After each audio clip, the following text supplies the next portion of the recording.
قطر میں legend league cricket LLC کا آغاز ہو گیا، جس میں پاکستان اور بھارت سمیت دیگر ملکوں کی ٹیموں کے ریٹائرڈ کھلاڑی شریک ہیں۔ گزشتہ روز دوحہ میں کھیلے گئے پہلے میچ میں ایشیا لائنز اور انڈیا مہاراجاز کی ٹیموں کے درمیان مقابلہ ہوا۔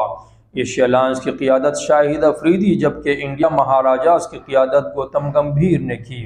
یہ میچ ایشیا لائنز نے 9 رن سے جیتا اور اس میچ میں مصباح الحق کو پلیئر آف دی میچ کا ایوارڈ دیا گیا۔ ایک موقع پر میچ میں عبدالرزاق کی گیند گوتم گمبھیر کے ہیلمٹ پر لگی تو اس دوران فیلڈنگ کرتے ہوئے شاہد افریدی بھارتی بیٹر کی خیریت پوچھنے پہنچ گئے۔ شاہد افریدی کا یہ انداز مداحوں کو بہت پسند آیا اور لوگوں نے انٹرنیٹ پر اس کی ویڈیوز بھی شیئر کرنا شروع کر دی۔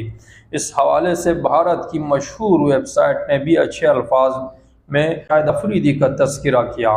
بھارتی ویب سائٹ نے لکھا کہ جمعے کو میدان میں شاہد افریدی نے گوتم گمبھیر کی خیریت پوچھی، ان کے انداز نے دل جیت لیے۔